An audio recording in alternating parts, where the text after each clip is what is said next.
to Wholesale Hotline, where we cover everything to do with wholesale real estate. I'm Jamil Damji. I'm Brent Daniels. And I am Morby. And together we cover the most important parts of wholesale real estate. Lead generation. Conversion of sellers into contracts. And dispositions. Guys, remember when you're watching this show, do us a favor and squad up in the comments. Make sure that you are liking and subscribing to the YouTube channels and in the Facebook group Wholesale Hotline.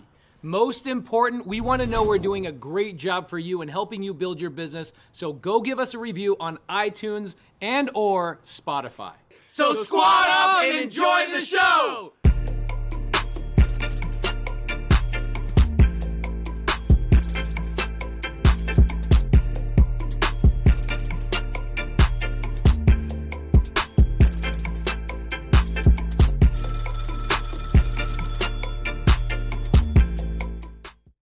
In 2003, I read Rich Dad, Poor Dad. And in that, the first rule that the Rich Dad has for Robert Kiyosaki is the rich don't work for money. That always was confusing to me. What do you mean the rich don't work for money? Oh, they buy assets. They have their money make baby monies. Oh, that makes sense, right? That's just investments. That's just getting a return on your investment, right? But how did they get rich? Right? They didn't just start rich. The rich don't just all of a sudden, unless you were born into a rich, wealthy family. What does that mean? How do you go and make money from your money if you're not already rich? And I think that this was one of the toughest distinctions for me as I was coming up as a real estate entrepreneur, is I thought to myself, all of the money that I make, I'm going to just put into assets. I'm going to put it into rental properties because then my money will make other money. And it failed. It all went, it just all disappeared. I lost everything. I lost all the properties. I lost my cars. I lost relationships. I lost a business. I lost an office space. Lost it all because I wanted to go from here. I was self-employed and I wanted to put all my money into here. I was out there and I was hustling, right? The cash flow quadrant: employee, self-employed, business owner, investor. Are you guys familiar with this? The cash flow quadrant? All right, this is the different quadrants that we have from a making money or income perspective. All right, first there's employee, then self-employed, business owner, and investor. Well, when we decide that we're going to do a side hustle or we decide that we're going to start a business, we become self-employed. We're out there. We're making the calls. We're comping the properties. We're talking to the buyers. We're trying to raise funds. We're doing all of these things and we're self-employed. Right? But the fact is, we want to get over here, right? We want to build the actual machine. We want to build something that is predictable, something that is long lasting, something that we don't have to be a servant of, but it's a servant of us, something that we can work. And you've all heard it. We want to work on our business, not in our business. So what do most people do in the wholesaling business is they just hire a bunch of VAs, just a bunch of VAs. You just hire a bunch of VAs, and now you are a business owner. You replace yourself way too early because maybe you're afraid of failure. Maybe your schedule is too congested. Maybe it's just you just want other people to do the work for you because you really don't want to do the work yourself. But then you're not going to be able to build the skills. Pace Morby, Jamil Damji, who are in Orlando doing a fantastic job with the Bigger Pockets a conference, and they have a meetup, and it's fantastic. Both of them talked to tremendous amounts of people. Both of them had a hustle season. Both of them had to go out every single day and prospect for new business. Every single day talk to new people. Every single day negotiate contracts. All of them. Every successful person that I know as a real estate entrepreneur goes through a hustle season. So if you're in your hustle season, congratulations. Congratulations. This is exciting times. You will look back fondly on your hustle season because it doesn't last forever. But the huge mistake that I see is people are trying to leverage other people's skills to be business owners before they actually are doing business. So I want to give you another plan, another thought. You don't have to follow it. This is all up to you. That's the best thing about being an entrepreneur is we have a vision, which is just a goal that we have in our mind, and then we get other people to to come into this vision and to work with us. That's all a business is. We have a vision. We know where we want to go. We know what we want to do. We know what the goals are. We know how much we want to make. And then we get other people to help us out. Absolutely incredible. So we get this itch. We get this itch when we're self-employed. We get this itch that, oh my gosh, if I wasn't just focusing on making the calls and returning the texts and building the relationships, then I could just focus on the business and just think of big ideas. And then I can go and buy all the assets so that I don't have to work for money because my money makes baby monies. Relax. Hustle is a season. It's not a lifestyle. Okay? Think about that again. Hustle is a season, not a lifestyle. You're not going to do this forever. You're going to have other people doing it, but you have to build your business. It has to be on a strong foundation. You have to understand that it is about progress, not perfection. And progress, as defined by Ray Dalio, the incredible hedge fund manager, and he's written some incredible books, he says progress is pain plus reflection. Pain plus reflection is progress. So if it's about progress, not perfection, what can we do to get in uncomfortable situations today? Because I am telling you right now, the people that have skills will make it in this economy, will make it in this market, because this is not the easy market anymore. We've now had well over a year of really having to develop these skills and really understand what we need to build a long-lasting business. Right? And it's cyclical. This happens every so often. We went 12 years. And I'm telling you, I just got off the phone with one of my mentors. And since 2013, every single year he hears the same thing. Oh, it's all going to crash. It's all going to crash. It's all going to go down. It's all going to get destroyed.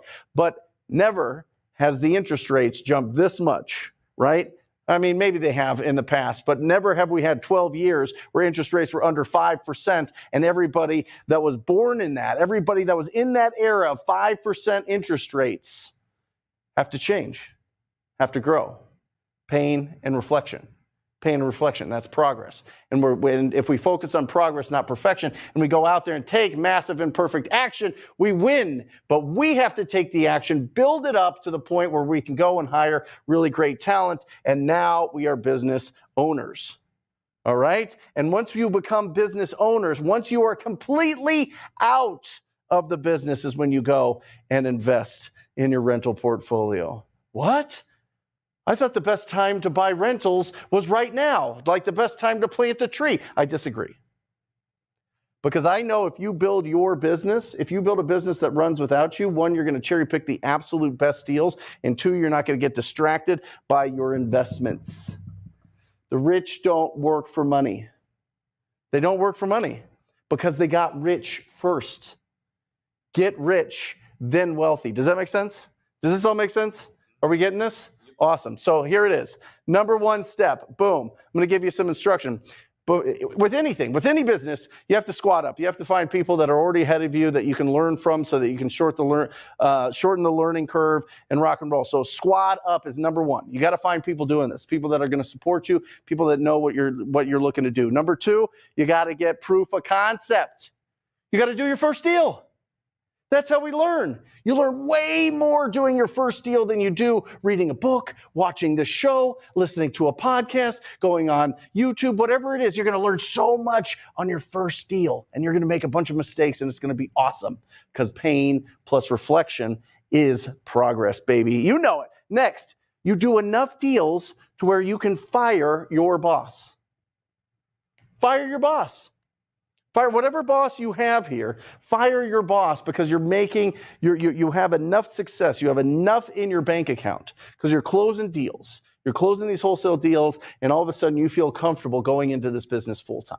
But if you make that jump too soon, oftentimes you're feeling that stress, you're feeling the pressure of your bills and all your responsibilities compounding if you don't have income coming in and you haven't built a nice pipeline of opportunities. Next this is when we get excited. This is where we all want to be. I promise you, you can get there. You will get there, but it takes time. You got to really stay in the trenches. You got to really be in this spot for a while and build up that bank account. Just stay focused, laser focused on doing this business. Bill Gates' dad sat down with Bill Gates, sat down with Warren Buffett, and he gave him a slip of paper. And he said, I want you guys to write down one word on what do you need, one word on how to be the most successful in business. They both wrote the word focus. Both of them. The word focus. Not doing everything all the time, all at once, right? Focus. You fire yourself, and then, baby, then you're buying the assets. Then you're going out there. Then you're building your rental portfolio. But a lot of people go, you know what? I'm going to do some deals, and then I'm going to not focus on building my business. I'm going to go into here, and I'm going to buy this rental, and I'm going to do these flips. And then all of a sudden, all of your time and attention are on these and not on building your business. And now you've got a rental property that you're managing yourself because you're not all the way established yet, and you're getting $200 to $500 worth of rent. But the fact is, Google it right now, what's the average cost for a single family house just to keep it up is between $3,500 and $5,000 a year. You don't have cash flow. You've got zero. And then if you're buying in an area that doesn't have wild appreciation, what are we doing? Why do you think that 85% of the properties we buy are from tired landlords? It's because they trying to do this, trying to do this, trying to do this. So focus on building your business, and I'm telling you, you will win. And I have no dog in this fight. I don't care what you want to do, whatever your strategy is. I'm just telling you, I've seen more unbelievable, hopeful, strong, powerful entrepreneurs crashed on the rocks of buying rental properties too soon. And I'm tired of it. I'm sick of it. It is my mission to go out there and try to get you guys to build an actual system that'll give you cash flow. By the way, in my business right now, between $40,000 and $60,000 gets wired into my account after taxes every month. How many rentals do I have to buy to get here? But this goes into here, and I build a fund, and I lend that money out at 12%. Rich don't work for money. Don't. I mean, between 120 and 200,000 extra in my income a year comes from lending money and the fees from that. All I do is wire. Pretty cool, right? I love you guys. There you go. Does that make sense? How'd I do? Good? Does it make sense? Okay, good. Awesome. Guys, we're here for 4 reasons, all right? We're here for 4 reasons. Number 1, I want to give you the instruction to win. The instruction to win, not education, not fluff. Inspiration's great. Motivation's great, but discipline gets you places motivation can't. It's an absolute fact. And so I want to give you the instruction so that you can go out there and actually take action, because that's how we make the income. All right. Number 2 is we're going to answer questions. We're going to answer a whole bunch of questions. So this show will only go on if we have questions to answer. And I want it here as well, because I've got this little mic here that I can now pass around the audience, and we can ask any questions that you guys have. If it's about this, if it's about a deal, if it's about whatever, I want to be able to do that. Number 3 is to squad up. You need to make sure that in the comments section, you're letting everybody know where you live. Let everybody know how much experience you have, or let them know that you're just starting, or let them know if you have any kind of questions, or if you want to meet up with people, meet them face to face. It's so important. There's something magical when people get together and they have that shared mindset. All right. And the last one is to celebrate your success. We don't get to do it too often on here, and it is a shame, but I want to ring this victory bell. So I don't care if you've just closed a deal. I don't care if you just talked to your first property owner. I don't care what it is. I want to celebrate your success. Matt, my man, my engineer, is going to make sure that he picks out the best questions and the best comments and the best success stories, and we'll make sure that we give you a shout out and a bell ring. We'll start right here with the Trainer Brothers. How many deals this month so far? Hold it. Thanks for having us. Uh-huh. Number 5 is closing on Thursday, and then number 6 just got assigned today. It'll close on like 27th. And how much you making? For the month? Yes. For the month. I think it's going to be like over 35K. Awesome. Here we go. Come on. Awesome. Thank you. Congratulations. Thank you. Give me the I cue. got a question. Yes. So we're starting to hire acquisitions people. Yes. how much time per day or week should we be spending with them? Just basically coaching them. Is it a daily thing? All or is day it- for 6 weeks. They have Okay. to shadow you all day for 6 weeks. Everything that you do, everything that they got to see you doing it. They got to absorb it. They got to understand your cadence. They got to understand the way that you're speaking, the way that you have confidence about it, and then they're around you all the time. But you got to throw them in. Yeah. You got to throw them in. They got to have conversations. They got to be talking to people all day. So is there like a time in like the morning you should just like go over situations and then just have them make Yeah, do a little role play for Yeah. sure. I would start out every morning with a 20, 30-minute role play. Hopefully something that you guys experienced the day before, or the week before, or whatever, or something that like really tripped you up when you got started. Yeah. I would probably write down like 10 objections or 10 situations that that you often run into, and then just practice those and drill those and practice those and drill those. That's awesome. Yep. Thank you. You got it. Awesome. All right, guys. We're going to start getting to some questions here in Wholesale Hotline. By the way, welcome to Wholesale Hotline number 191. My name is Brent Michael Daniels, Mr. TTP, and I am excited to be here with you guys. Obviously, I miss my brothers, Pace and Jamil, but they will be on next week, so that'll be great. Awesome. Right here. We buy houses in Denver, Colorado's #1 home buyer. Question: what do you think about marketing to probates? How many mailers till a contract? Great question. If anybody has experience with direct mail here, please put it in the chat. I don't mail to probates. We just call them. I use a company called US Leads List. They do a phenomenal job of getting the people that have just inherited and going through probate. But remember, you got a couple options with probates. Number one is if you lock it up too soon, they might get wiggly towards the end, right? So you got to just make sure that if you're going to lock it up before all of the process, all of the probate going through the courts, is if that's going to be a long-term, if that's going to take a while, then you can lock it up, but you're going to really have to stay in front of them. Right? You're going to really have to build a really strong relationship with them. I always like building the relationship, getting ready until they're about to close in that probate and get the actual ownership, and then start talking numbers, because things shift all the time. But a huge advantage that you can give to these soon-to-be property owners, or the people that are inheriting the property, is find a probate attorney that will help them through the probate process and get paid through the closing of your deal. That's a great strategy. We use that as often as we can if they don't already have an attorney. So I don't know how many mailers. So if somebody in here does, let us know. Uh-oh, Adam. We're ringing this bell. Bought 2 more flips on Friday and just assigned a 10K rip. Come on. Awesome job, Adam. Awesome job. That is great. If you could, Adam, let us know how you found those. That would be awesome. If you got that from some wholesalers, or if you are sourcing it off the MLS or direct to seller, let us know. That'd be awesome to know. Any other questions in here, guys? While Matt's pulling this up. No, you guys good? These guys are awesome. And Skylar asks, in your opinion, when is the correct time to transition into a business partnership? Never is the answer I have, but I'll put some nuance to it. So I believe if you have a plan to have a fix and flip business, a rental portfolio business, a wholesaling business, then you can have different partners for each one.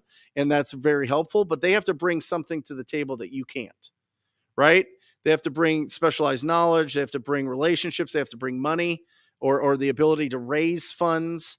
And that I'm okay with. That works. Or if you have something like Jamil and Pace have partners, and their partners run certain businesses, right? And that frees them up to go out and start new businesses and conquer new challenges. But in mine, I just want to grow a wholesaling business, and I can hire people. Most of the time you can hire people, really, really, really excellent people, without having to give up ownership. And I think a lot of times when we're starting out, I certainly did. I had 2 business partners, Mike Mahoney and Dustin Munger, in different kind of eras of my real estate career, and both are excellent. And but once we went on our own, we built 2 equal sized businesses. And so there's some of that. Unless you're brothers. Is an integrator someone that you can just hire? 100%. And do you think it's like one of them contracted people or someone that would be full-time integrator? Full-time. I would. I mean, I've always found out that it was a lot better having somebody full-time. So I have Jackie Thornburg. She's my lead manager. She runs my business. She's like the chief operating officer. I call her lead manager, but she runs everything. Mm-hmm. She really does. And that frees me up to coach and to do whatever I want. And so yeah, and she's got a nice salary plus bonus. Yeah. And do you know what the revenue should be before you hire a full-time integrator? It depends. I mean, because you guys are a special company, because you guys are brothers. So I think you guys can go really far. I mean, you could easily do $1 million just yourself. I would say probably at about the $500,000 mark is when you can start getting an integrator. Okay. Yeah. Thank you. That's awesome. Yeah. And with acquisition managers, a junior acquisition and an acquisition manager can do $2 million of business, depending on what market you're at. You might need more if your average deal size is like 15, but our average deal size is 33. So I only need 2 guys, or 2 people. And, but it just depending on how many deals and that ebbs and flows between, I don't know, 60, 70 deals a year. So maybe that's the benchmark. Maybe it's better on amount of deals than it is income. Awesome. Great questions. Hey, Brent, what is the ARV times blank minus repairs in NorCal and Southern California, just to get an idea? This is from Average Joe. This is a great question, right? So fix up cost times what percentage minus repairs? I would go, I mean, here in Phoenix, we've been upwards to 84% minus repairs. We've gotten up to 90% in some areas. So I would go even 95 in your area in NorCal and SoCal. I mean, I think investors will buy it at just minus repairs, maybe even just buy it at the retail value if you can add an additional dwelling unit to it, which is what the government's really pushing people to do, so that more people can live on one lot. But I would go 95% minus repairs. A lot of ARV questions. Awesome. Jonathan, what's the best way to figure out ARV in different markets? I love this. Can you get me on the lapel? All right. So here you go. This will work for most areas, except for Southern California, Northern California, Seattle, Chicago, downtown Chicago, Manhattan, Miami. This will typically work right here. So you're going to get the ARV, and you can just do this very simply as just an easy comp. You can go to Zillow, Redfin, Realtor.com, add these all up, and then divide it by 3 to get the average here. Okay? You don't have to be perfect. Your buyers are going to really help educate you on this, but this is a great way to see if you've got an opportunity. Now, if the ARV is above 250,000, you're going to want to be about 60% of this price. Okay? Now, if you're in those very, very popular markets where they're not making any more land and everybody wants to be there. Did you guys know this? Only 9% of the United States land is occupied. Isn't that wild? Doesn't that tell you something? What that tells me as a real estate entrepreneur is like, people want to live in very specific areas. I mean, that's pretty obvious, right? But like long-term wealth building, why would you ever buy in an area that nobody wants to live in? You know what I mean? So just Save it up and buy like really good stuff by the beach or something, I don't know. So 60% if it's between 250,000 and 100,000. By the way, guys, watch Jamil's comping show. He is the absolute master at it. He's a lot more specific, but this is just giving you broad strokes that have always helped out my students and ourselves to comp. You're going to be at 40% if it's between 250 and 100. If it's below 100, you're going to be at 10%. And this could vary. This can be between 25 and 40%, just depending on the area. And so between 25 and 40% here, 60% and 10. But you can go 60, 40, 10 pretty easily. So what I like doing is when you're on the phone with a property owner and they're like, how much do you give me? Or they're just like, I don't really know how much I want to sell it for and all these things. I like saying, I like pulling up Zillow, do this, thousands of times. And I would just say, a neighbor in similar condition, similar size, and you can always find this, so this isn't lying. You can find this within a mile radius, without a doubt, in every market. A neighbor in similar size, similar condition is selling for around here. Is that what you were thinking? Now they go, oh, yeah, that's kind of, we're close. So they're going to go, are you kidding me? You're out of your mind. I want 700,000 for this, and it's on Zillow for 500,000, right? So I hope that helps. That's the easiest way to just kind of run quick comps. Does that make sense? Yeah. Have you guys tried this at all? Yeah. All right, good. Awesome. So that's just an easy way to do that, guys. Galen, my man. Brent, you've mentioned that we should not look for work-life balance, but harmony. Would you elaborate on that a little bit more? Yeah. Everybody's talking about like balance. Well, we're unbalanced. Entrepreneurs are unbalanced. You're never going to be balanced. You know what I mean? You're never going to not think about your business. It's like a child. It's just a different brain. We're just wired differently. So instead of trying to like be balanced, be obsessed. Be obsessed with it. Just don't neglect everything else in your life. Find harmony with your wife or husband, find harmony with your kids, find harmony with all these things, right? And be in there, especially when you're in hustle season. And this is the hardest part, because when you're in hustle season, it's going to take so much out of you. So much out of you. One, the self-doubt is bananas. It's going to always creep in there like a weird little monster that just creeps into your brain. It's going to try to pull you down. Don't let it happen. Be around positive people. Be around people doing more than you. See them going to work every single day so that you don't have that self-doubt. Because the fact is, without a doubt, 100%, if you have enough conversations and make enough offers on properties, you will win. It's impossible to lose. It's impossible. If you have enough conversations and make enough offers, I don't care if they're on the market, go for the on-market ones. Have enough conversations, make enough offers. You see a rough-looking house, enough conversations, enough offers. You see a rough situation, somebody going through probate or pre-foreclosure, or they're going through a divorce or bankruptcy or whatever else it is, conversations and offers. So that's what I mean by there's no balance. We're going to be unbalanced. There's going to be certain things that we can't do, because we're obsessed with this business. But then you build something, and then the rich don't work for money, and it gets great.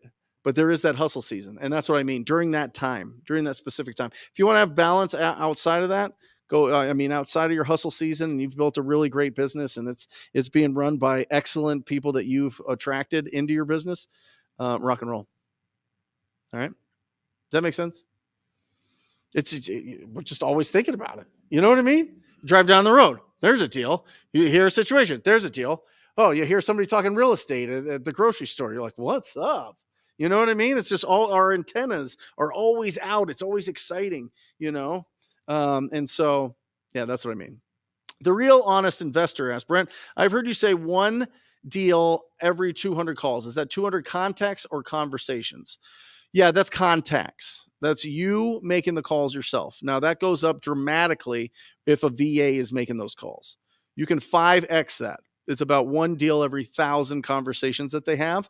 And that's an American living abroad making calls for you. You can 10X that to 20X that if it is somebody that English is their second language.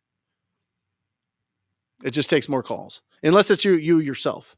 And then like Glenn is an excellent example. He just pounded and pounded and pounded. 88 days, got boom, 2 deals. Right. And so he was on the show last week. He's incredible. And he grew up in Bulgaria. And so English was the second language.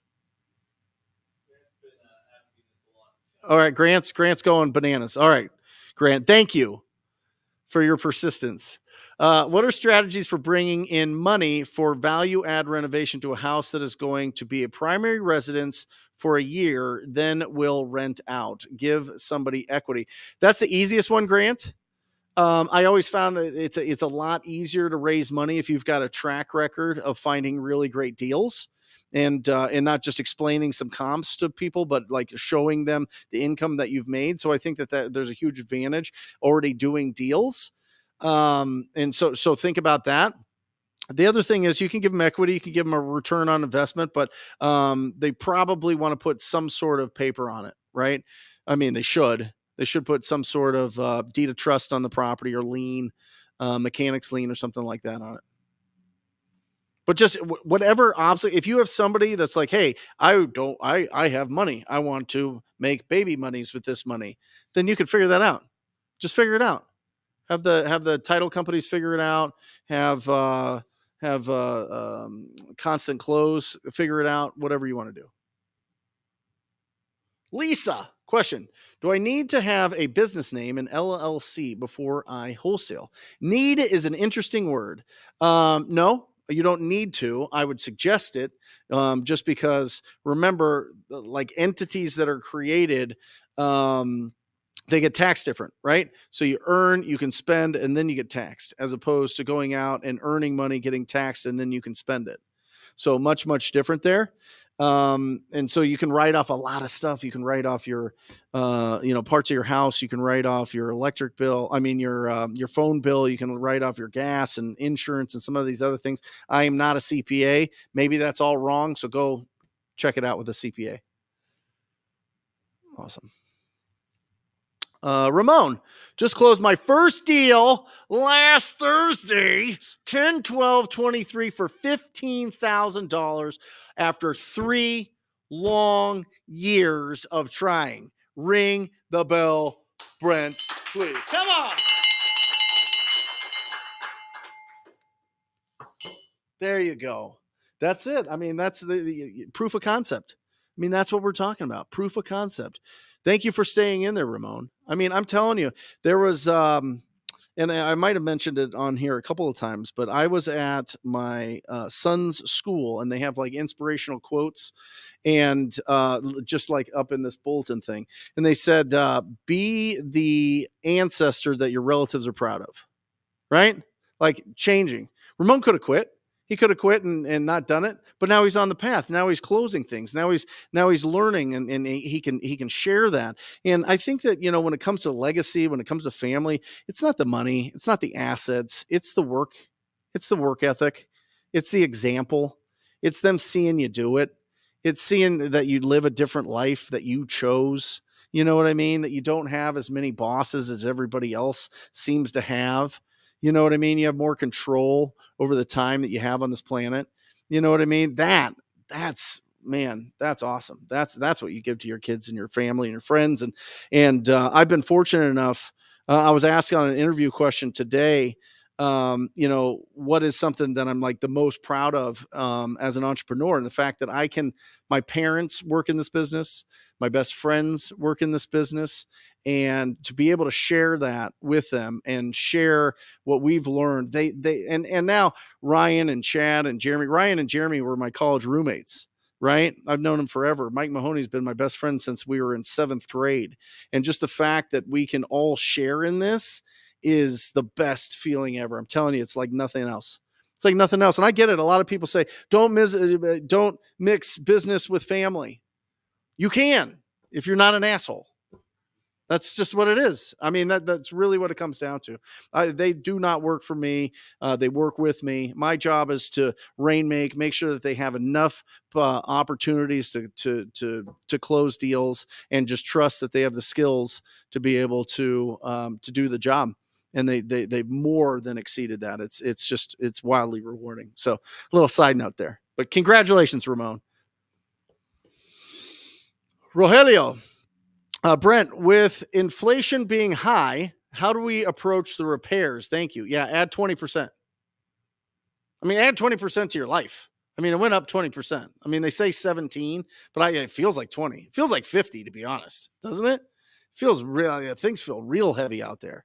And so get ready, because there's going to be a lot of people that they're just going to get rid of these properties. The interesting thing to look for that we're finding here is the people that lost a bunch in the last crash are like bailing early right now. They're like, woo, I'm out of here. I'll sell this. We had a gal right now. She just took her house on off the market at $599. Beautiful house. Totally done. Scottsdale. South Scottsdale, right here. And I think we'll lock it up for like 500. Just wants to be done with it. Just boom, done, right? And a beautiful house. I mean, we could turn around and make 20, 30,000 with a little bit into it. But there's going to be a lot of it. We're seeing a lot of it. And we do TV ads, and the TV ads go to our website, and the conversations that we're having with people that have had their property on the market or have thought about putting their house, it's wild. It's going to be this fourth quarter is going to make or break a lot of businesses big time. I'm excited you guys are doing so well. That's awesome.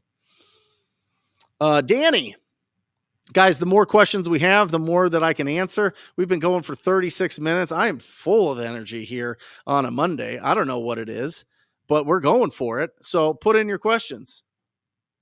Danny, hi, Brent, beginner here. After closing my first deal, how would you recommend to proceed with taxes after your first deal? Would it be taxed already, or would it be something I calculate on my own?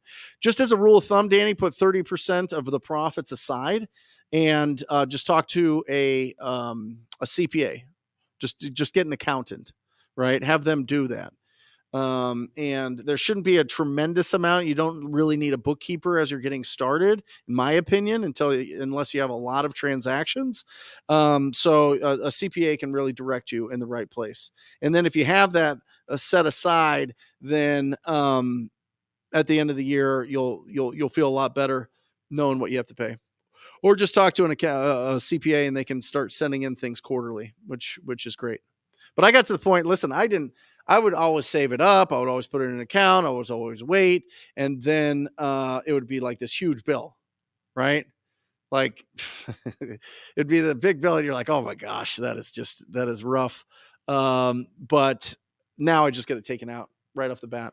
I don't even want to see it. I want what comes to me to be able to go and put into my investment part of the cash flow quadrant. So once you get to that point, Danny, but just make sure you set some aside. Joel, best way to leverage buyers and connections. Have tons of connections from private money lenders, wholesalers, buyers, etc., but want to make sure the best deals are being sent. How to verify each deal? I feel like there's a bunch of questions in there. First way, best way to leverage buyers and connections. Send them great deals. But I think, listen, so we're doing a couple different strategies right now, and it's really interesting. So, are you guys familiar with Spencer Caldwell? Right? He's done like 20,000 wholesale deals. Half of those were done at auction. He would sell them to big hedge funds, and he was bidding down in the auction. And he out of that, he was just what would happen during when there was a lot of foreclosures is a list would go out. He would tell you, these are the auctions that are going to happen. He still does this to this day. And he puts it all on Twitter, the deals that he has.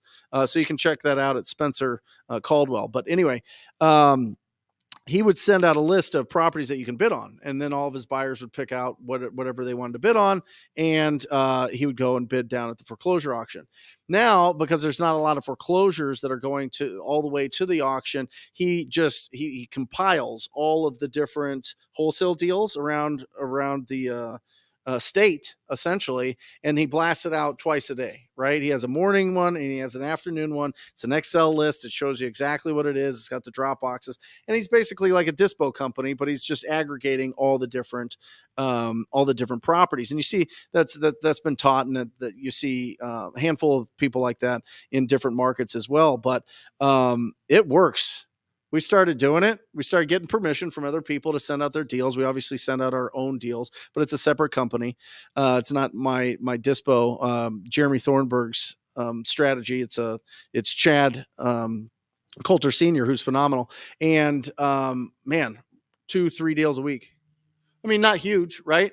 But like $2,000, $3,000, $4,000 here and there. We'll try to get something that's 10 or 15 in there at some point. But we've been going 90 days, and I think that we've done 25 deals just from that. But it's not even that, because it's not wildly profitable. I give those profit. I mean, most of it goes to Chad because he's building this up. But the experience, understand what these buyers are responding to and what they're looking for. It's pretty bananas. It's pretty crazy, because I would have never thought certain properties would sell. You're like, that is not a deal. And then people jump all over it, right? You know what I'm talking about? And I'm like, holy cow, this is absolutely bananas. So that is a business strategy for wholesaling. Get a bunch of permissions for people to send out their deals, but get permission. Get permission, because if you don't, it gets really wacky and people don't trust you and like you. So get permission to send it out, and just build a big, strong buyers list, and you're rocking and rolling. Cool. And how to verify each deal. In this example, that's my long way of saying, Joel, they don't. He doesn't even look at any of it. He doesn't care what price it's at. He doesn't care where it's at. He doesn't care what conditions at. He just puts it out there, off market inventory, and some of these sell. And you're like, what is happening? But it's people that want to live in that neighborhood, or people that want to develop this area and they own another lot. And it's people that, have a different rental strategy where they're going to do a pad split or do some goof, who knows? But the best way to get educated on what to sell and who to sell it to is send out a email twice a day. Holy cow. The feedback is so critical. And then Jeremy takes all the sales and he puts it into his little map, and he knows exactly where the hot areas are. Woo! Next level. I didn't teach him any of that. He did that all himself. There you go. They're teaching me. Daniel, Brent, the hardest part for me has been initial cost for wholesaling. I try to strategize my lists on PropStream to maximize my script tracing with terrible results. Any entry fee advice? Yes, Daniel. 80% of people get their first deal from driving for dollars. It's just the fact. 80% from driving for dollars. So if you know that they're really rough properties, they only got 2 options: put a bunch of money into this property or sell it to one of us. That's it. That's really all it is. So you can build that up. By the way, you can get Deal Machine. They give you a discount if you use TTP. Or they give you something for free. I don't know. Check it out. They have a virtual driving for dollars. You can literally have a VA for $4 an hour drive all around using Google Maps and building you thousands of properties in your driving for dollars. Well, is Google Maps accurate? I don't know. Test it. Just go do it. You know what I mean? It's more accurate than not doing anything. So I get that question every time that I say, oh, well, just Google Street Maps, how updated are they? I don't know. I'm not in charge of Google Street Maps, but check it out. For the most part, in most major cities, they update it several times a year. And even in smaller markets, it's pretty updated. I wouldn't worry and just be like, oh, I can't have properties that have already been bought and flipped or anything like that. Just go and find some ugly houses and give them a call, Daniel. And that's how you keep your budget super, super, super low. There you go. And that's what I did. The first 20 deals, I would go out with a pad of paper, and I would write the addresses. This is before Deal Machine and apps and the internet. It's not. Stop, man. Anyway, and I would just go and I would just write down the addresses and call up the owners and just see if they were ready to sell that property. And it worked. That's how I did my first 20 deals. And I had a lead sheet that I had printed out that I had made myself, and I would fill it out. when I talked to them, and then I would keep an accordion binder that had 1 through 31 days. And if it was what's today's date? 16th. I'd pull out the one that says 16th. I'd pull out any leads that were in there, and I'd call them. And that was my lead follow-up. That's how I made my first $1 million in wholesaling. I would literally drive around and just put these leads into an accordion binder. I'd have 2, 1 through 31, and then January through December. And if it was October 16th, okay, October 16th, pull it out, call them. Done. Deals. Conversations and offers. We don't have to overcomplicate this. I think technology is just really good at helping us creative avoidance. It's just creative avoidance. We're like, oh man, I got to really figure this thing out. I'm going to automate everything. Well, the Trainer brothers just called your lead and got it. You know what I mean? Like, there you go. Sherry, fantastic picture. Look at that. When you mention hiring people, do you mean as 1099 contractors? I don't want to be on the hook for all employee withholding stuff. Yeah, but at some point when you grow your business, Sherry, you'll go W-2. Drives me crazy. Drives me absolutely crazy. All the paperwork and all the stuff with W-2s and how much they tax everybody right off and how much taxes come out of the business. I mean, it's crazy. But at some point when the business is big enough, you want to W-2 people. Because it's really difficult for a lot of people to just 1099, do their own taxes, do their own write-offs, do all that stuff. And my wealth, my family office that manages my wealth said, do it. So I did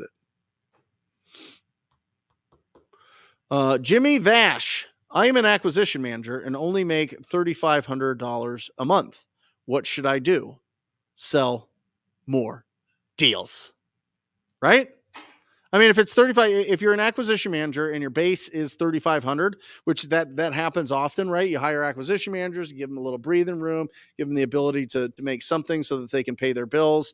And so it's a base, but just all day, every day. Jimmy, you should go to bed exhausted. The lights should be totally dimmed out of your eyes by the time you hit the bed. I'm just telling you, you do that, you build up the endurance to just call more than you've ever thought possible. You're going to be unstoppable and you're going to own that company, truly. But the best pillow is exhaustion. That's an old saying. I don't know how old. What else? Anything here, guys? Any comments, questions? There we go. Here we go. State your name and question. My name is Esteban Ledesma. Thank you, Brent, for having us here again. Yeah. I wanted to ask on more of a personal level of your experience going through with social media and stuff, giving the wisdom of personal branding at a volume, quality, and just networking. What's a tip you could give about personal branding and starting it? Yeah, I think everybody should do it. I know a lot of people are scared to do it. I know that I was scared to do it.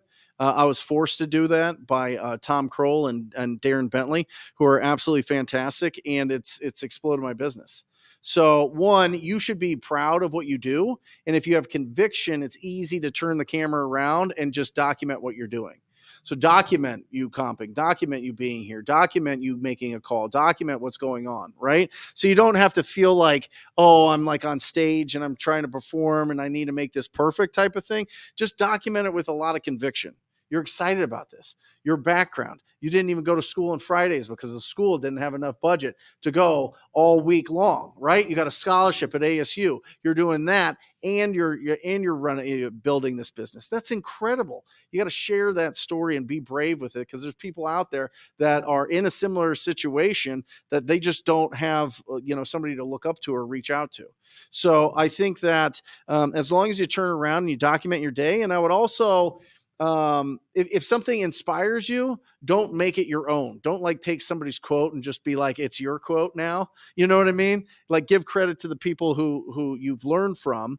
And I would say it depends on what kind of audience you want to build, but there's really 3 different types. There's an education audience, there's an inspiration audience, and then there's an instructional audience, right? And everybody's kind of a blend of all of it. But if you go out and you do a lot of like entertaining things, you're going to get a lot of that inspirational type people, and that's fine. but the action takers are the ones that are like, tell me what to do and I'll go do it. And that's who I like being around. I like giving instruction as opposed to too many stories or too many, just kind of staying in theory mode. I like talking about exactly what you need to do to win. And if I don't know about it, I won't talk about it. Right. Thank you, Brent. Yeah, you got it. Thanks, Esteban. TTR57. That's a cool name. Haven't closed a deal in over a year. I'm back to where I started watching this podcast and getting ready to talk to people again. Go talk to people again, TTR57, and put your name on here. You know what I mean? It's a lot easier to connect with all of these I'm telling you, there's millions of dollars in the chat. Millions of dollars in this chat. And I know it's all scattered between 2 Facebook groups and 4 YouTube channels, but I am telling you, there's millions of dollars here in connections. I mean, probably $1 billion in connections and just future business. So be brave to put your name out here and connect with people and let people know where you're coming from. All right. Awesome. How you doing? Business good? Any deals? Sold 3 in the last 5 days. Hold on. Oh, sorry, Matt. What'd you do? Sold 3 deals in the last 5 days. And how much you make? It'll probably come out to around 15 so far. Okay. We're gonna retrade a couple of them. Okay. But I Can mean, you put the camera on him, Matt? Thank you. but I mean, my business model is kind of like Spencer's too. Yeah. You know, where I'm going and getting permission Yep. from wholesalers, and Yep. like that's such a great way for people to start, especially if you have no marketing budget. It's Yep. literally just going and connecting with people and squeezing yourself in the middle. Love it. Here we go. I got a couple questions for you. Yeah. Woo! I got a couple questions. What do you use for your email? Blast? So I run everything off of Go High Level. Go high level. Yeah, so I use that for texting, calling, emails. It literally has everything What's on the it. limits on sending it out? I think it's 5,000 a day. So it's like 5,000 emails yeah, a day. yeah. How big's your list of buyers? Honestly, only like 750. Yeah. So it's not massive, but I mean, It seems to be effective. yeah, I mean it works, you know, Yeah. and it's building every single day. Yep. And like I do the same thing, 2 email blasts a day, but I try and actually sell my deals before they hit the email. Yep. And I use that as kind of like urgency. What do? You So- call them? Yeah, I'll call or text. Yep. A lot of the times it's text because it's like I could hit Can you majority move of over so people. that they can see you? Just stand right here. Yeah, just keep going. There you go. Keep going. Keep going. Keep going. There. There we go. about to be out of the room. Yeah. But yeah, I mean, I use Go High Level, and I'll use that to text it first, Yep. and then I'll give them a call, Awesome. and then because like I can send it out to 50 to 100 people. Yep. And then I can go and call them and be like, hey, I just sent you that deal. Not sure if you saw that in your inbox. But I just wanted to make sure you take a look at it because we're sending it out at 11 on our email. Yep. So let me know what you think, you know, and then that puts a lot of urgency on people. Love it. Yeah. Congratulations. Thank you. Awesome. Now I need that 15 to be 150. Yeah. 150. So, Okay. yeah, I mean, that's a good question then. Like Yeah. how, if your business model is based off of like dispositions Yes. and helping other wholesalers, what is a good way to increase your spreads on your deals? You're just going to have to cherry pick the ones that are great and commit to them and then resell them. So I'll go and put down the 5K. 100%. Okay. That's how you do it. You see one that comes across and you're like, what the? I want it now. I will get 5,000 done. Yeah. You know what I mean? Yeah. So you jump on it, you get it assigned to you, you completely control it, and then either close on it and sell it or assign it to somebody else. Yeah. That's how you get the big spreads. Cool. Yep. And I want to say too, Chad is awesome. I've been working with him for the last like 2.5 weeks. and Yep. He's a dog for sure. Chad, Coulter Senior or Junior? Senior. Oh, yeah. Yeah. He's Isn't he cool. amazing? Yeah. We've been sending each other deals back and forth. That guy was an trying to- FBI agent for a long time. Seriously. That's awesome. Seriously. That's I'm cool. telling you, you want really great acquisitions team, get Yep. former law enforcement. Ryan, my acquisition manager, who's done, I mean, we're just under 2 million in the last 12 calendar months. He was a police officer for 12 years. You know what I mean? He's absolutely incredible. So he's cool getting into these uncomfortable situations, or, maybe it's just a darker house and it's rough looking, you know what I mean? And he loves solving problems. He loves when people try to screw us. Woo! He loves it. He is going to bring the hammer down. He's hilarious. But he's really, really good, and he really solves the problem. I mean, he's really good at uncovering what the actual motivation and problem is. Are you guys hearing this, by the way? Are everybody in the audience? Let me know, Matt. If you guys are hearing this, this is a lot of fun. This is going to be cool. Okay, good. First responder here. You're phenomenal. Yeah. Jared, I just assigned 11 vacant lots in Southwest Florida, $35,000 assignment. Give it up for Jared. Come on. That is bananas. Great job, Jared. Absolutely incredible. $35,000 assignment fee on 11. Listen, there's a lot of play for vacant lots across the country, but for some reason, Florida, it's just like, I don't know. I know like Dimitri Von Kamp makes a ton there. I know that Brent Bowers does an incredible amount of business there. I mean, there's a lot of deals there. Absolutely incredible. So congratulations, Jared. Jerry L. What are the best strategies to find cash buyers for your backyard or any market? You want to take this? Yeah. So to find cash buyers, the number one thing to not do is go to Facebook. Just to put that out there, Facebook is horrible unless you're looking for wholesalers that potentially have buyers. Yeah. What about going to Facebook groups, going into the search button, the search bar, typing in @gmail.com? Yeah, I mean, you can do that, but that's just going to grow your wholesaler like dispo list. Yep. And maybe some buyers, like you'll probably find like 1 out of 3. Right. But if you're going to use Facebook, actually what I will do is I'll go into the group and I'll just message the members. That's it. And then just I message the person that organizes it. I'll message literally everyone and just go, hey, just wanted to connect. Saw you're in this group. What do you do? Because now you can go and organize your people between buyers, lenders, and wholesalers that can bring you deals. Yep. But my number one source for finding buyers is Privy. It's honestly Will you just come up here so that they don't have to like have a mystery here? Come on up. Bring it up. Give him a round of hand. Round of applause. There you go. Okay. You still got to talk into that. All right, cool. Yeah, so my number one software for finding buyers is Privy. It's honestly a phenomenal software that I use to just skip trace people, and I'll go and put them into a dialer, and then just go through it and run through that. And then if I don't find anyone from there, I use a website called Landglide. Yep. And that basically shows you who owns properties around that property. So then I'll just try and find someone that way. Yeah. And that's how. So with Audantic, Audantic is a data scientist out of Seattle, and their list is like $30,000 a year for property owners. But with that, you get something called Buyer Sonar, and it shows you everything, every cash purchase, how many people, they've purchased, all that information. It's really slick. I'll have to look into it. Buyer Sonar might be available. Can somebody look that up? Can you get Buyer Sonar at audantic.com?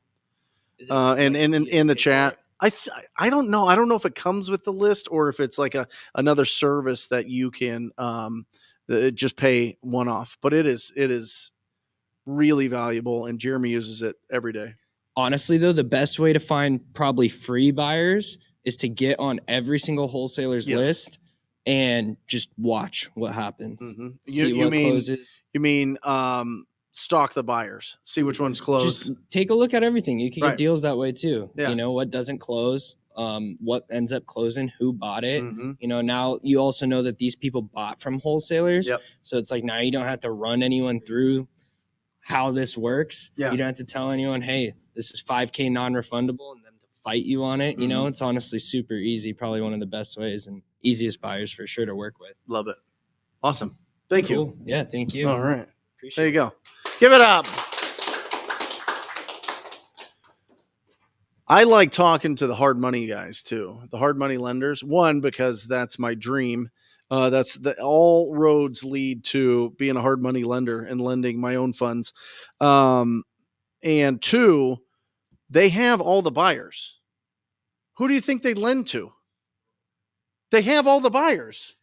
Like I would say, I mean, I don't remember. Jeremy could correct me on this. I bet 2 out of 10 don't use hard money. I bet 8 out of 10 use hard money. And so who are they using? Well, the hard money lenders have the absolute best list. And if you talk to them, a lot of times they'll send out your deals because they lend on them. So it's like a win-win for them. Sometimes there's certain hard money lenders here that they'll have it assigned to them and then they'll blast it out. It's powerful. Those guys, and then anybody that bids down at the foreclosure auctions, you need to know. Go down there, wait until all the bidding's done. They're going to be dressed shabby. They're going to be looking crazy. I don't know what it is about people that bid at the auctions, but I don't know. They're like dressed like the Penguin from Batman. And you're just like, what is happening here? And, but have a conversation with them in between bids, in between the auctions, and see if they need some more inventory. Usually they do. Alan closed on a property last week and closing 2 more this month, totaling $42K in assignments, not including the 4 deals we've done with the Trana brothers last week. Come on. Here we go.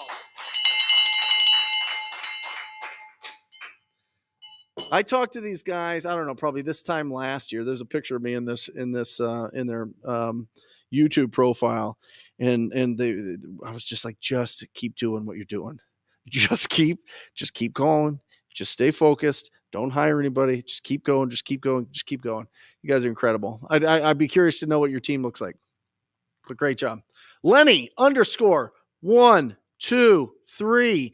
If you are a one-man show with little capital, how to find boots on the ground without risking getting your deal stolen. I would assume that your boots on the ground are going to be either 1, because your schedule is too congested, or 2, you're doing this in a virtual market. You squat up with people here.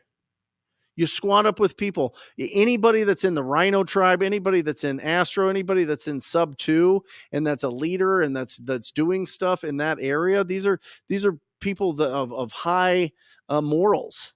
You know what I mean? This is the people that you want to connect with for sure. So just find somebody that's in this, find somebody in the area that you want to work in. And if you need boots on the ground, maybe find a good real estate agent. You know, play that. The best way to get loyalty for real estate agents is give them deals, give them opportunities, not our deals, not wholesale. They want to go show buyers around in their car. They want to go with their suits and their tie and their nice, dresses on, and they want to do a listing presentation, and they want to put a sign in the yard and bake cookies at the open house. Let them do that. Give them all the traditional leads of people that want to sell their home traditionally, and have them help you with the leads that are off market, the leads that are wholesale. That would be that's the best. So it's got to be a strong relationship where you're giving them business, not just a win-win. It should be like, to them, win, win, win, win, win, win, win. Now that should be with anybody, any kind of relationship that you have, whether it's the title company, escrow company, hard money lenders, your cash buyers, your whoever. Like, the more you get people to win big time, it always comes back, because it's a cycle, right? Giving and receiving is a cycle. You can't give unless somebody receives, and you can't receive unless somebody's giving. So it's the whole premise of this book right here. I read this book every week for in all of 2017, and went from 250,000 in 2016 to 740,000 in 2017, just because it finally sunk in. And what I did is I just highlighted it. I just highlighted it and read the highlights. I wasn't like a psychopath reading the same book cover to cover every week. But teach their own. Next, Matt. What are we doing? Matt's deciding who is. Oh, sorry. The Real Hungry Investor just assigned another deal for 12.5K profit, 12,500 profit. I'm in Georgia. Let's squad up. I have another deal that I'm having difficult in selling. make an offer, 2912 Commerce Road, Jefferson, Georgia. Guys, if you're buying properties or selling properties in Jefferson, Georgia, reach out to the real hungry investor. I like that. I like that. That's like a often people don't really put enough credit for being hungry.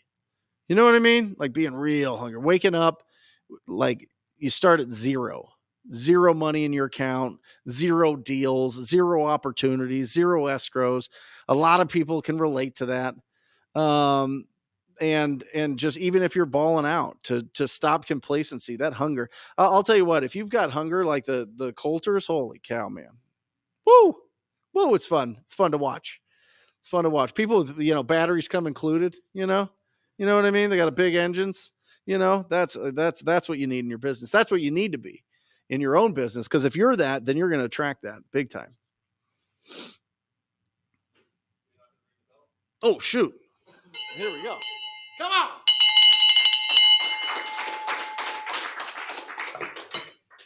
Thank you, Matt. Lexi Burns, how many times do you have your cold callers recall list? Usually 2 times, maybe 3. So what happens, Lexi, is the first time you call through a fresh list, you're gonna have the most contacts. Second time through, you're gonna have about half as many contracts, maybe 2/3 as many contracts, and then the third time you call through, it's like 10 to 20%. And so you don't want to set up your callers to be calling through and just beating up a list too much, because they just won't be talking to enough people. Make sure that you have enough budget to keep them fed. So in your mind, you want to figure 50 addresses per hour if they're using a dialer. 50 addresses per hour a week, that's 1,000 addresses. They go through that twice, it's done. So then they have to start in the middle of the month. So you need 2,000 addresses per month if they're going for 20 hours a week. Does that make sense? We good there? I'm not really good at math, but I think that works. Watch this.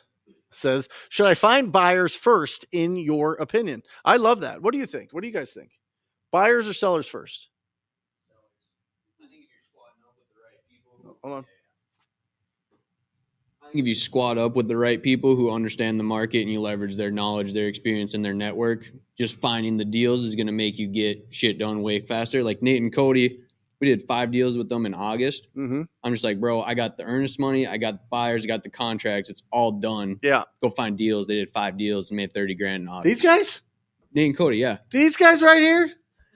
Literally. I knew it. How old are you guys? Throw it over to them. This is the best. This is the best. Thank you again. Can you put the cameras on them, Matt? Thank you. Go ahead. I'm Cody and I'm 18. All right, come around this way. There we go. Keep going. There we go. We got to figure this out. There you go. Yep. I'm Cody and I'm 18. I'm Nate. I'm also 18. That's right. And you just got your first apartment. Yes, in Tempe. Awesome. I saw your mom post about it. That's the best, because we're Facebook friends. So I saw this post with them in there, and like 2 years ago, you were like this big. Yeah. And now you guys are closing deals, wholesale deals at 18, living on your own. Yes, sir. And what do you guys do all day? Call agents. What agents? Who do you talk to? Come up here. Come on, give it up. There you go. Really any real estate agent. We just have a list of like a shit ton, too many. Yeah.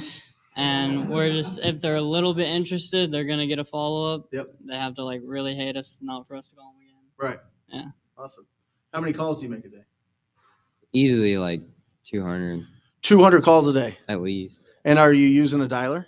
Yeah, we have the Astro Blaster. Awesome. And so you're just reaching out to agents and saying what? What do you say to the agents? Hey, you got anything that could use some work coming up? Okay. And if not, we ask to follow up. And if they do, shit, send it over. How do you follow up with them? This is a tough business, isn't it? Isn't this a really, really difficult business? This is crazy. This can't work. So we have it where every 3 weeks we'll give them a call, and every 2 weeks an automated text will send. Awesome. And then you just follow up. Yes, sir. How many deals have you done? 6. Woo! Since when? The 6th will close in November. Here we go. Come on. Thank you, guys. Thank you. All right. Go sit down. Get out of here. Absolutely inspirational. I mean, absolutely incredible. I mean, do you have a family that's in a real estate, that has a real estate background? No. Most of us don't. Right? So we're just out there doing this ourselves and getting around people that are doing it on a high level and then just talking to people. It's incredible. Conversations and offers. Everybody watching this, everybody listening to this. By the way, if you guys haven't, if you didn't know, if you're just joining us, Wholesale Hotline is a 7-day-a-week podcast. And so definitely check that out. We also have Jerry Norton on there pouring into the community. Pace does a standalone. Jamil does a standalone. I do a standalone. And then obviously the show is on there. So make sure that you check that out. Hit the subscribe. If you can give us a review, that really helps us out. And we really appreciate it. Awesome. Laurel Bartholomew. I love that. That's a great name. A seller just accepted my offers. Tenant is occupying the property. Eviction has been filed. Nervous on disclosing to the buyer. Any suggestions on how to go about discussing this with my buyer? You have to. Yeah. Because they're going to probably inherit that eviction. And so just let them know. Hopefully the price is right for them to go through that. Especially if it's going to close really fast and they have to hold it for a while the eviction process is going. But in my experience, I would say 90% in our business don't make it all the way to the eviction. They get out at some point. They'll take a cash for keys. They don't want the eviction on their credit. They understand what's going on. Oftentimes I've found there's a huge wall up between the landlord and the tenant. And we break through that wall. We go and have a conversation with the tenant, and the tenant's usually most of the time very cool. Very cool. It's when we can't get a hold of them or they just won't respond or whatever. We leave notes. We go to the door. We call them. We text them. We do everything we can. We send them letters, the whole thing. And if they still won't respond, then obviously we'll keep moving forward with the eviction. But most of the time when you can speak with them, let them know what the timeline is. It's all about expectations. People don't even know that their house is getting sold. You know what I mean? And so, yeah. And it depends on where you're at, Laurel. Some of these eviction processes in some of these states are rough. So do whatever you can to do a cash for keys out of the proceeds. You don't have to just give them the money and then they go, unless it's something reasonable. But if you have to give them a good amount, get it out of the actual deal. Awesome. Good question. We're dealing with that a lot. A lot of tenants. You guys have a lot of tenants in any of your deals? Yeah. Yeah. So it usually goes very well. Peter, what would be your advice to a wholesaler who had their first deal and lost it? How would you encourage them? I'm a little down. Peter, I am telling you, man, that is awesome. That is awesome because now you get to reflect. So just like we start, progress is pain plus reflection. So yeah, you're feeling it and it went out. So what happened? What's the reflection? Now you're learning it. Now you know what to do the next time. Now you know how to make sure that this is solid. Now you know what part of the process got a little bit screwed up. It's beautiful. It's absolutely beautiful. The best way to get rid of anxiety and fear is gratitude. That's it. That's all. That's basically Tony Robbins' whole platform is gratitude, gratitude, gratitude, gratitude. Do you have the ability to speak? Do you have the ability to breathe? Do you have the ability to walk around? Can you move your arms like this? Can you do, you know what I mean? Can you do certain things? You could be grateful for all sorts of things. Be grateful for whatever, your family, your friends, whatever you can tap into, be really, really grateful. And then go have some conversations and make some more offers. That's it. Gratitude destroys fear and anxiety. Go have some really great conversations and make offers, because it's really hard to feel sorry for yourself when you're busy. It's really hard to feel like you failed when you're busy, when you're taking action. But pain plus reflection equals progress. Rock and roll. Average Joe, how far back are you going for comps? 3 months. Yeah. 3 months. If it's rural, I'll go 6 months.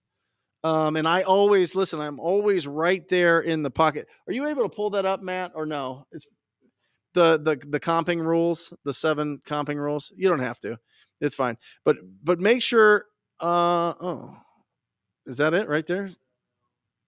No, that's the perfect call. I've got all sorts of stuff for you guys here if you want them. It's at wholesalinginc.com. Guys, we have a tremendous amount of downloads at wholesalinginc.com. But it's okay. Start first in the neighborhood, right? And then expand out and try to stay within any major if there's major roads, stay within that. If there's train tracks, if there's freeways, try to stay on the same side as the property that you're looking at. Because I mean, if you go a mile out in a city, I mean, every property will be $1 million. You could find a comp, you could find something, right? And so, 3 months, neighborhood first, and then start expanding. Cool. Caleb Bennett, what's up? Brent, what is your opinion on getting lists from PropWire? Also, do you have an opinion on the built-in skip tracing with PropWire, or would you prefer batch skip tracing? Thanks in advance. Batch is the best. It has been. It's been the most accurate. PropWire is Jerry Norton's software, and Jerry has the biggest heart in the business. So test it. That's what I always say. Test it. If you pull a list and you're having great conversations, just do that. I know a lot of people that have used PropWire and just gone to like True People Finder and gotten the phone numbers for free and found opportunities. So, just make sure that you're talking to a lot of people, and don't let it be the excuse of you going, oh, I guess I'll just stop prospecting. I'll stop being in action today because all these numbers are wrong. Because after a half hour, you're like, oh gosh, this isn't going to work. I haven't talked to anybody. This is so frustrating. I'm going to go do something wacky, right? Then it happens. We do something wacky all the time. And so don't let that happen. Make sure that you test it out. You're setting aside, do it like, okay, I got a half hour to call these leads and I'm going to do it. But if you're setting aside 3 hours and you're just testing it, don't do that, because you'll just waste those 3 hours. You'll go down some rabbit hole, and then all of a sudden you're buying some sort of new cryptocurrency, there you go. So Caleb, try it out. River Falls Homebuyers. What is the TTP course all about? It's not a course. It's a tribe. It's basically what I talked about. Going and getting your first, you've got your squad. Second, you've got your doing your first deal, get proof of concept. And then it's all about what our mission is to make real entrepreneurs, have a wholesaling business that runs without you, and the path to be able to do that. So obviously it has all the lead generation and conversion, and we do 15 support calls a week. With different training. Some of them are training. Some of them are, different ways to look at deals and different potential, whether it be creative or whether it be flips or whatever else. And then we do live lead calls 3 days a week, where my team is making calls live, so you can actually hear people that have made my company millions of dollars. So I always learn a lot faster hearing somebody do it, being around it. So there you go. There's my sales pitch. Wholesalinginc.com. There he is. Dimitri Von Kamp. This dude lives in Europe. Beautiful wife. Runs around, just messes around all day long, and does like 100 deals a year.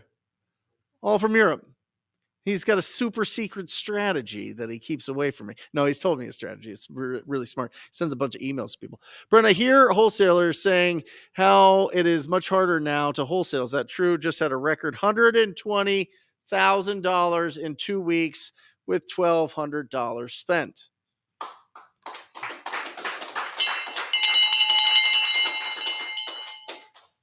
That is a 100x return, by the way. Boom. That is incredible. Yeah, I don't know. We're going to have the best year, Dimitri. I think a lot of people got squeezed because they didn't think that there was buyers. They didn't build a big enough buyer list or didn't build enough skills to find real deals. And so a lot of those are just out of the industry. And so I think that there's more potential than ever. Not only that, but I've talked about this before. 12 years we went with sub 5% interest rates. Never in the history of lending in the United States for mortgages did we go 12 years under 5%. And so we're going to have a lot of frozen inventory for a while. It'll trickle out, it'll melt a little bit, but there's a lot of people that are stuck in their house. Like if I bought my house, I bought it in 2020. If I bought the same house at the same price, my payment would be double. Right? It's just what am I going to do? You know what I mean? You're just going to, it's crazy. So, yeah, a lot of people are stuck in their house. A lot of people are stuck. So that means what inventory hits the market? Flippers, second homes, people that own rental properties, people that have to relocate. So there's going to be a supply and demand struggle here. And so we found that the flips that are wholesaler, that our buyers are doing right now are selling instantly, multiple offers. So they're winning. And they're going to tell their friends. There's going to be more buyers that are going to be doing this. And so I think it's a perfect storm for people that'll go out there and source the deals, matching up with people that, want to be full-time flippers. So it's really cool. And I don't think interest rates will go down for a few years. Why would they? So we'll see. But who knows? No crystal ball. Dimitri, you're the man. Love you, buddy. He's awesome. Declaration home buyers. Brent, do you call the first 2 or 3 numbers when skip tracing? Also, if you have a 35K absentee list from a year ago, do I only call it 2 to 3 times or can I call it forever? Yeah, forever is a long time. So you'll probably want to refresh the numbers every couple years, I would say. I call the first 2 numbers because the way that the skip tracing works typically is the first number is 88% accurate. The second number is 10%. So you got 98% in the first 2 numbers. So then the rest of the numbers are like 2%, but sometimes you catch a relative. Sometimes it is the right number. Sometimes, but I only call the first 2 numbers. We go through it twice and then we move on. Yep. Is that it? That is it. Awesome. Oh, here we go. Hey, Brent, if I'm filtering out how many properties the owner owns on batch leads, how many properties would that be for best quality absentee leads? Yeah, the more properties somebody owns, the bigger, the tougher they're going to be. I'm just telling you. The people that own these big packages, unless they're completely destroyed, usually waste your time. 99% of the time will waste your time. Sometimes some people are looking to unload, but you shook your head. You disagree? No, behind. Oh, you do? Okay. I thought. Right. So the properties, when people are savvy at owning property, they want to get the most out of it, right? Unless they're in some crazy financial situation. So I like the ones that own 1. I like the ones that own 2. You know what I mean? When they start owning a bunch of properties, I'm like, oh my gosh, here we go. And then they go, well, I'll sell all 10 of them. You tell me what you want to offer. And then you just waste your time. John Johnson in the house. Nice. Good to see you, bud. The tallest wholesaler in town. He might be the tallest wholesaler ever. He's like 7 feet tall. Isn't that crazy? He's still growing. Wild. Anyway, guys, I love you. Thank you for being on here. Guys, come around here. And we'll say goodbye to everybody. Come around here and wave to everybody on here. Thank you guys so much for joining Wholesale Hotline. We're going to have a great show next week. Remember to check out the podcast. And remember this, keep your house clean, okay? Your actual house and this house, right? Protect your health and increase your value to the world. You'll live an incredible life. We'll see you next week. Love you. Bye. Or just say squat up. So squat up and enjoy the show. Yeah. Okay. 1, 2, 3. So squat up and enjoy the show. What are you doing? I didn't say nothing. Why? I don't know. Okay. So squad up and enjoy the show. Cool. I think we should use the one where Jamil doesn't say anything.